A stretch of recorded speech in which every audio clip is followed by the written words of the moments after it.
This video is sponsored by Squarespace. For websites, online stores, and a whole lot more, Squarespace brings you everything you need to craft your online community. All I ever wanted was to have him keep watching over me.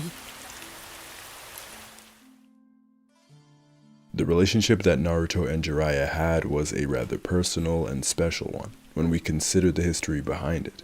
When we take into account that Naruto has spent his entire life without a father, when Jiraiya the Gallant entered Naruto's life, he, alongside the third Hokage, Kakashi, and Iruka, all played father figure type roles towards Naruto. But none had a bigger impact in shaping the person that Naruto became and his ideals than his sensei, Jiraiya. A relationship that began with Naruto's parents, Jiraiya was a mentor to many people. A mentor to the trio in the rain we know as Konan, Yahiko, and Nagato, and as well as a mentor to Minato and Kushina. He was Naruto's godfather and the one who would give Naruto his name.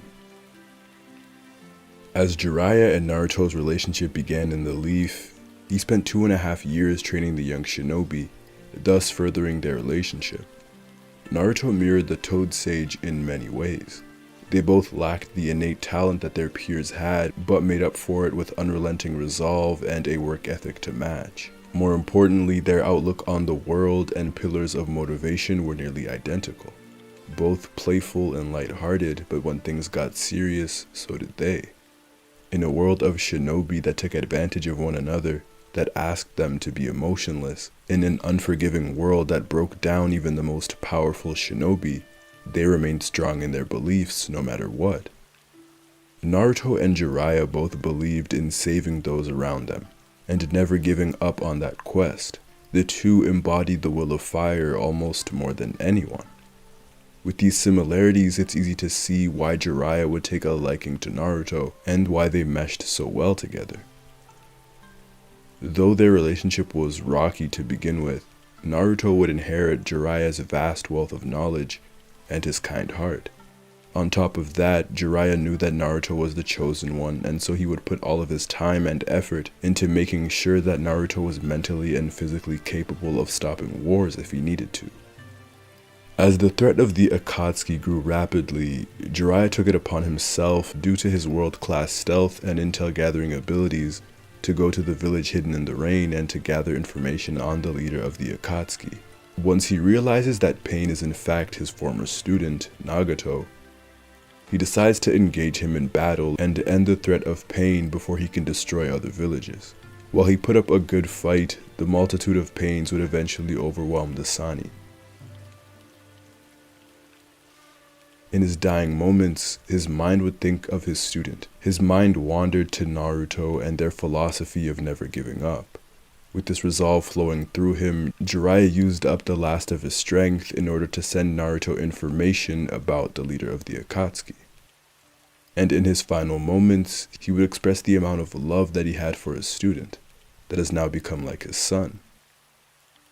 Jiraiya's resolve is commendable. Throughout his life, he's been a person who's only wanted peace for the world, and especially for the village that he left behind. He saw death and corruption. He witnessed firsthand the fall of Orochimaru, the death of Minato, and surely heard about the fates of Sasuke and Itachi, as well as the tale of Madara Uchiha. He saw the evils and the horrors of the shinobi world, and yet Jiraiya still believed that shinobi could find peace amongst their differences. Even after appointing Minato and Nagato as children of prophecy, Jiraiya didn't shy away from being wrong. He didn't shy away from hope and faith. But Naruto also taught Jiraiya that in the face of failure, or even foolishness as Jiraiya called it, if it means saving those that you love, you have to be willing to do anything for it, as he was willing to do for Sasuke. The Sannin entrusted the weight of the world to Naruto. The trust that he placed in his student was immeasurable. In his heart, he truly believed that Naruto was the prophesied pupil, and that alone willed himself to give Naruto a key in defeating Pain. No one believed in the Knucklehead Ninja as much as Jiraiya did, and that trust and belief paid dividends, as Naruto grew chasing Jiraiya's admiration, wanting to be exactly like him. There's no greater success than that.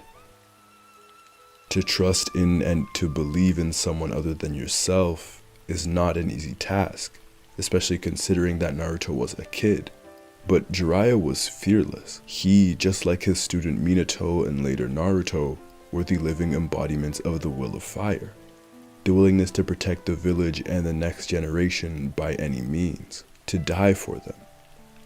Jiraiya truly was gallant. To be gallant means to be heroic or to be brave. Jiraiya the gallant bravely gave up his body to give his loved ones the key to defeating pain.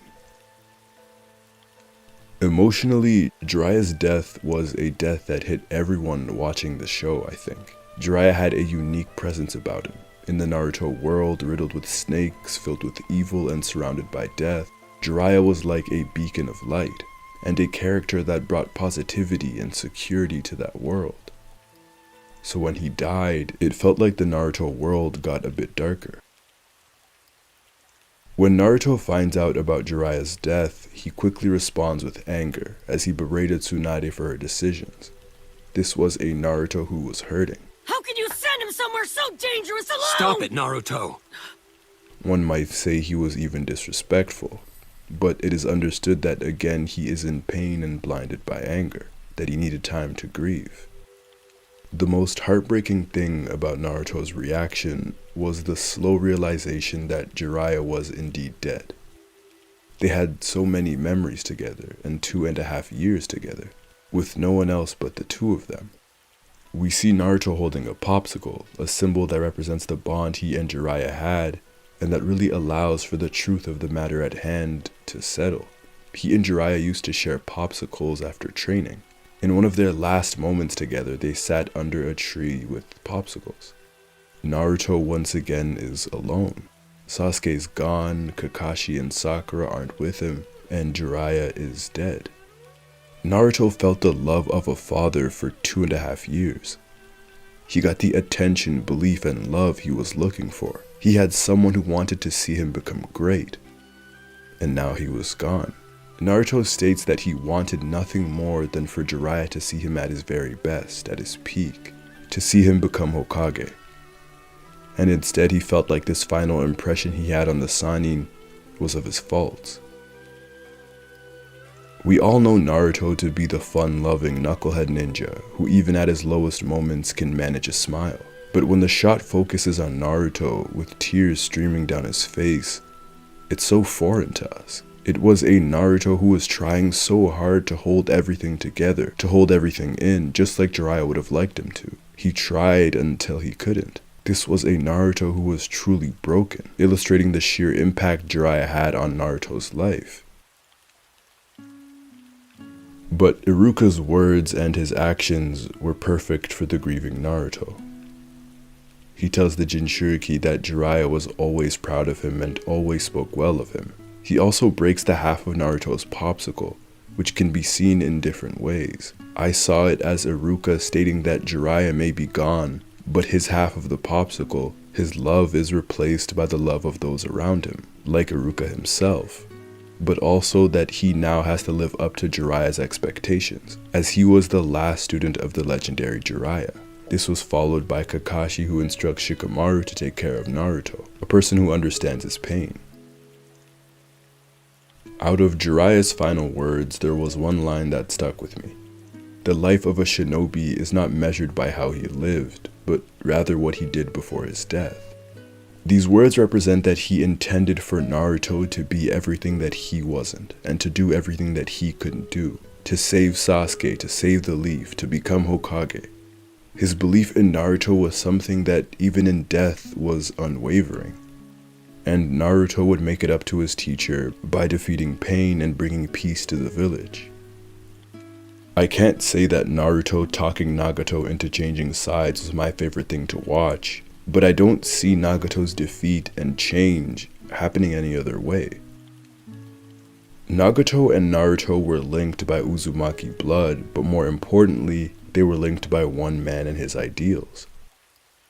Jiraiya's outlook on life is what brought Kakashi and all of those other Leaf Village casualties back to life. It was Jiraiya's teachings that brought an end to Nagato's broken view of the world.